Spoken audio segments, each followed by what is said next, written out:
فريش. تعالوا نروح لواحد من الذين كانوا يعني أو الذين شاركوا في مسيرة اليوم وفي وقفة اليوم، كابتن جمال عبد الحميد. يا طبعا نجم مصر والأهلي والزمالك الأسبق والمدرب حاليا. كابتن جمال، أهلا بيك معنا. اهلا بيك استاذ عثمان، كل سنه وانت طيب والساده المستمعين. انا طبعا متابع الحكايه من الاول. انت من الناس اللي يعني رفضت اغلاق طريق صلاح سالم بالكامل، ويعني كنت حريص على انه يبقى في حاره ماشيه علشان ما نبقاش قفلنا الشارع بالكامل. مش عرفك يا استاذ عثمان، مش عرفك. انت عارف طبعا جواسيسي في كل حته. لا هو يعني بص، يعني انا في ناس دلوقتي يعني انا عمال اتفرج على الفضائيات واشوف ايه اللي حصل. لقيت في ناس بتعمل شويه اعلام، مش بتعمل رجوع للنشاط الرياضي. كل اللي اتقال دلوقتي اللي انا حاسه 90% منه غلط، والموضوع كان ماشي بطريقه منظمه، والموضوع ما كانش ماشي بطريقه منظمه. للاسف احنا مش عاملين لجنه تنظم عوده النشاط الرياضي، لجنه من الخبراء والمسؤولين والناس المهتمين بعوده النشاط الرياضي عشان توجه الالافات اللي جت النهارده نعمل ايه. كل واحد يبقى مختص بمجموعه تعمل ايه علشان اللي رايح يحج، واللي رايح يجيب ولاده من المدرسه، واللي رايح شغله، واللي مروح تعبان ما يتعطلش وينعل الكوره والنشاط الرياضي على اللي عايز يلعبها وعلى اللي بيلعبوها. طبعا برافو عليك. انا ابني واقف، بنتي تبقى واقفه في باب المدرسه والعربيات رايحه جايه والدنيا خطر عليها، عشان انا اقف ساعه ولا نص ساعه ولا 10 دقائق حتى متعطل عليها علشان الرياضيين عاملين وقفه مدغور الكوره ولا. فكان المفروض احنا بنعمل وقفه سلميه، ما نقلدش الناس اللي بتقتحم والناس اللي بتكسر والناس اللي بتسرق الكؤوس والناس اللي بتعمل حاجات ديت ونعطل الدنيا. فانا كنت كل همي ان شوبير والمجموعه الفضائيات اللي هي ماشيه قدام الكاميرات ديت تمشي براحتها جنب الرصيف، بس لازم نفتح حاره لكل الناس اللي معديين عشان يقولوا ايه، فعلا الرياضيين دول متحضرين، ناس عندهم روح رياضيه، ناس ما بتأذيش حد.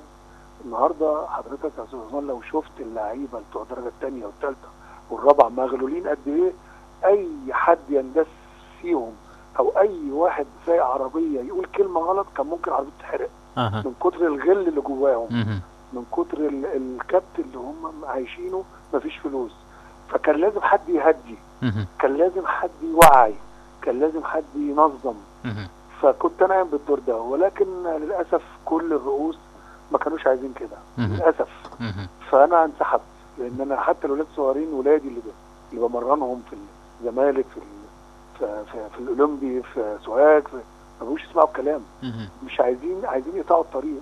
ما ينفعش. ليه؟ لان اتقال لهم من الرؤوس نقطع الطريق علشان يحسوا بينا. مين الرؤوس يا كابتن جمال؟ يعني خلينا نبقى عشان تبقى الامور واضحه. يعني انا زي ما وصلتني المعلومه. انا عايز اقول لك حاجه بس.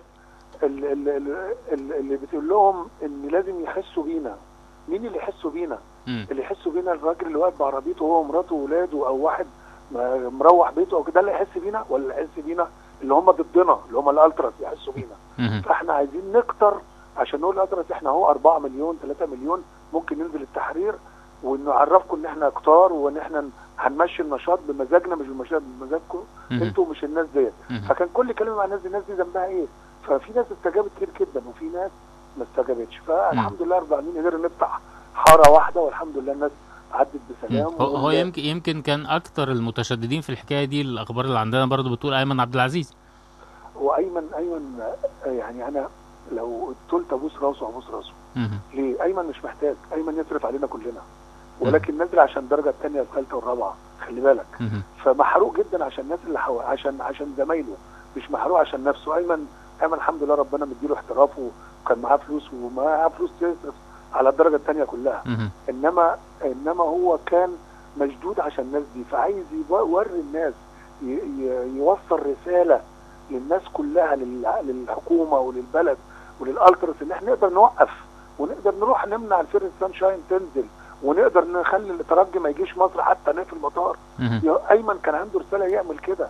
انما الحمد لله استجاب يعني كلامنا، واستجاب للمشوره بتاعتنا. لا يا ايمن ما ينفعش، وفعلا الولد بعد ما كان عنده الحمية عشان راح وقال للناس ان لو عايزين تنزلوا احنا جايين بس نوصل رسالة، نختلف او ما نختلفش احنا جايين بس نوصل رسالة، احنا ممكن نوقف اي حاجة ولكن احنا بنمشي الامور لان احنا يهمنا النادي الاهلي يوصل كاس عالم عشان نوري العالم كله ان مصر بعد الثوره عندنا فريق وصل كاس عالم. فدي الحمد لله استجاب فيها في الاخر. ولكن انا بقول لك ليه بقى ببوس راسه؟ لان هو متحمس جدا لينا للدرجه الثانيه، متحمس جدا للدرجه الثالثه والرابعه. تحمسه دوت كان لازم حد يوقفه، فالحمد لله انا كنت موجود النهارده عشان الموضوع يهدى شويه. كابتن جمال، شايف انه يعني بعد التداعيات اللي حصلت وتاخير المباراه ومحاوله منع لعيبه سانشاين من يعني ركوب الاتوبيس والتحرك للملعب، شايف ان الرساله وصلت ايجابيه ولا سلبيه؟ لا دي بص عايز اقول لك حاجه، وصلت ايجابيه. هي بص اهم حاجه في الموضوع ان الالتراس جه ليه عشان ننزل فريق سانشاين عشان يبعد الرياضيين. طب اشمعنى في السوبر نمتوا تحت الرصيف ونمتوا على العربيه على الشارع، العربيه ما تعديش على رقبتنا ليه؟ عشان الاهلي يلعب في افريقيا بس، والدوري الجزم التانيين يتضربوا بالجزم اللي هو احنا والدنيا كلها، بس الاهلي يبقى فوق الجميع. يعني انت جاي دلوقتي تضرب الرياضيين اللي هم مش عايزين كوره في مصر، مش عايزين الاهلي يلعب، جاي دلوقتي تقول لا هيلعب، انا هاجي اضربكم عشان تنزلوا الفرقه. فاهمني الموضوع ايه؟ فوصلت ان انت بقى مش خايف على الشهداء ولا خايف على الضحايا ولا صعبان عليك الضحايا، لا انت يهمك الاهلي يبقى فوق الجميع والتاني جزم، وكل الانديه كلها تضرب بالجزم. فاهمني؟ فهو الرساله وصلت لكده، وصلت للعالم كله ان الالتراس مش مهم عنده الضحايا ولا هم عنده اهل الاسر الضحايا ولا القصاص، هو بس الاهلي يلعبوا بس، بدليل ان هو الرياضيين راح قالوا الاهلي ما يلعبش سانشاين ما ينزلش والاهلي ما يلعبش. الالتراس يروح يقول لك لا ينزل سانشاين ويلعب سانشاين، يلعب مع الاهلي عشان الاهلي ما توقفش افريقيا. ايه ده؟ فاهمني؟ انت فاهم يا عثمان اللي ده راح ازاي؟ ان انت دلوقتي طب فين بقى الضحايا اللي ماتوا على ايديكم واللي انتوا وقفتوا بقى قلتوا لا الدنيا ما تلعبش كوره واحنا انتوا ايه في ايه؟ اهو كشفتوا صح ولا غلط؟ بس كابتن جمال يعني احنا مع الالتراس ان ما فيش كوره في مصر، فالاهلي ما يلعبش هو كمان في مصر، الالتراس لا يلعب الا الاهلي، انتوا ما تلعبوش، انتوا ولاد الشغاله، سوري في اللفظ يعني الشغاله احسن مننا مليون مره، انتوا ولاد البطه السوداء، انما الاهلي فوقكم فوق الرؤوس يلعب، ولازم نمشيكم وينزل سانشاين يروح الاستاد. الله، طب مش معنى ماتش السوبر، مش معنى الدوري، اشمعنى هو الضحايا بتموت في افريقيا، بتموت في الدوري ما تموتش في افريقيا؟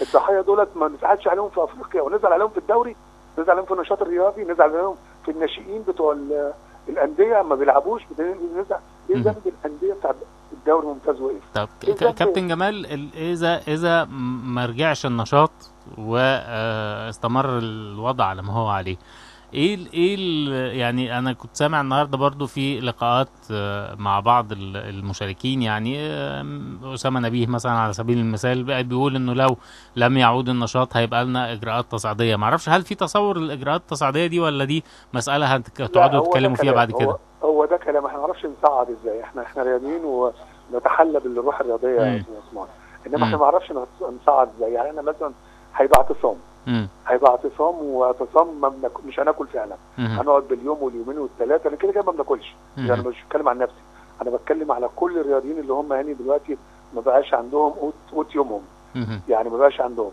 فهنقعد يمكن التصعيد يبقى اعتصام بس، اعتصام من غير اكل من غير شرب من غير اي حاجه، عشان البلد تحس بينا، عشان الالتراس اللي هو سيد البلد دلوقتي هو اللي نبوس الايادي والرجول عشان يوافق ان احنا نرجع. لا احنا اللي هنوافق، واحنا نقول لهم ما تدخلوش الاستاد كمان. الالتراس ما يدخلش الاستاد وما يجيش يشجعنا، ومش عايزينه ولا النادي الاهلي عايزه كمان، لان ان هو يرعب اطفال النادي الاهلي في الجزيره ويرعب اطفال النادي الاهلي في مدينه نصر. حتى النادي الاهلي مش عايز الالتراس دلوقتي. محمد موسى بيقول لك من وجهه نظرك يا كابتن انت اتخدعت في المظاهره، كنت نازل عنها عوده نشاط، فوجئت بتوجه اخر عشان كده انسحبت؟ لا انا بص، انا مش يعني انا معاهم في كل حاجه، بس انا زعلت ان ولادي ما قدروش يسمعوا، يعني كلهم ما قدروش يسمعوا الكلام، منهم 50% سمعوا، منهم الثانيه قال لا يا كابتن احنا هنقفل الطريق. فالحمد لله ان ال 50% الباقيين قدروا يزحزحوهم شويه عشان الطريق يمشي. الانسحاب دوت مش علشان انا زعلت وعلشان انا التوجه جه، لا، انا الانسحاب دوت لان انا يعني بص، في ترويع المسلمين صعب جدا. انا حسيت ان الناس حصل موقف كده معين، واحد بيقول عايز اعدي، فدخل عليه حوالي 30 40 واحد ما شاء الله، كان فيهم 3 حراس مرمى والله العظيم ادي مرتين، عايزين يضربوه عشان بقى قال بس عايز اعدي. فطبعا الراجل لوحده في العربيه، ايه اللي هيحصل؟ هيتضرب ويمكن عربيته تتكسر. فالترويع، هو الراجل خاف، من خوفه انا بصراحه خفت، قلت لا، ده ترويع المسلمين دوت ده فيه حساب كبير عند ربنا، احنا راح نازلين سلمي، مش نازلين نروع زي الناس التانيين الوحشين. فانسحبت عشان اللحظه دي. انا حشتهم الحمد لله ومشيت الراجل وكل حاجه، قلت لا، ده ممكن تحصل مع واحد تاني وثالث وانا موجود، يبقى انا كده مشترك في ترويع المسلمين. فرحت ماشي، رحت سايب المظاهره وروحت علشان اوصل رساله للرؤوس اللي كانوا فيها شوبير وايمن عبد العزيز وخالد الغندور وزكريا ناصف والدنيا كلها. اوصل لهم رساله اللي احنا مش كده، احنا عايزين زي ما بنعتب على الجماهير الاهلي انها بتروع الناس وبتكسر وبتقتحم، يبقى احنا الناس ما تعتبش علينا في يوم من الايام ان احنا عملنا اقتحمنا وخوفنا وضربنا ووقفنا المرور. ما ينفعش، احنا لازم نتاخد مثال اعلى لكل الناس. فانسحابي ممكن يزعلهم، ولكن انا عند ربنا انا مبسوط، لان انا ما اقدرش اروع مسلم ابدا في الشارع، ولا اروع مسيحي، ولا اروع اي واحد مصري في الشارع، ما اقدرش. ان الراجل قال لو شفت شكله يا استاذ عثمان، لو شفت شكله هو حس خلاص هتضرب، لانه قال بس عايز اعدي. يعني لو شفت شكله تقول لا لا لا ما ينفعش، ده كده يبقى. طبعا الولاد كان جواهم غل، وواحد قال له احنا كمان عايزين نعدي ونشتغل. يعني عدى عليه بطريقه، رد عليه بطريقه شيك جدا، انا كمان عايز اعدي واشتغل، اعدي المرحله دي واشتغل بقى، ارجع للكوره تاني. غيره بقى قال لك مش هتقف، انت هتقف ومش هتعدي. طبعا متضايق، عايز يوصل رساله ان احنا ممكن نقطع مرور، ممكن نعمل تكسير، ممكن زي الناس اللي هي الوحشه بتوع اللي بتكسر وبتدغدغ وكده. انما طبعا كان لازم يبقى في صوت عقل في وسط المجموعه دي، والحمد لله رب العالمين انها عدت بخير الحمد لله. الوقفات دي هتتكرر تاني يا كابتن جمال؟ وثالث ورابع وخامس. احنا زعلانين كلنا من عصام العريان، زعلانين كلنا كرياضيين، يقول لك دي كوره ايه؟ خلاص بقى اكلوا ال4 مليون اللي وقفوا من الكوره دولت، واحنا تحت امرك نبطل الكوره. دي كوره ايه وبتاع ايه؟ ده الكوره دي هي اللي هتخلي لك السياسه تتعدل، والسياحه تتعدل، والثقافه تتعدل، وكل حاجه تتعدل، والامن يتعدل، كل حاجه. فكلنا زعلانين من عصام العريان على تصريحه اللي غير مسؤول بصراحه يعني. لان هتتكرر ثالث ورابع وخامس لغايه ما الناس دي تشتغل تاني. احنا مش بنطالب بشغل يا استاذ عثمان، احنا بنطالب نرجع الشغل بتاعنا، مش نطالب بشغل زياده، مش بنحمل الدوله حاجه، احنا بنقول نرجع شغلنا اللي هو المفروض يكسب الدوله، مش المفروض يخسر الدوله. النهارده المصانع لما تشتغل في الدوله بتاخد ضرايب وبتاخد نور وبتاخد. المصانع لما تيجي تقف ايه اللي يحصل؟ ولا هتحصل على اي حاجه، والناس دي عايزه فلوس من الدوله، هتبتدي تهرب من الضرايب، تهرب من الشيكات اللي عليها، تهرب كذا، لغايه ما يبقوا كلنا في السجون. هيبقى كل الناس في السجون، ما ينفعش. كابتن جمال، هتبقى مره واثنين وثلاثه واربعه لغايه ما يرجع النشاط الرياضي، عشان مش شويه جماهير يمشوا رايهم على الحكومه والدوله وعلى الرياضيين كتر جدا يا استاذ عثمان.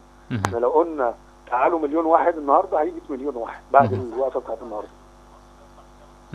كابتن جمال عبد الحميد، اشكرك شكرا جزيلا. كنت معانا على جولة في راديو.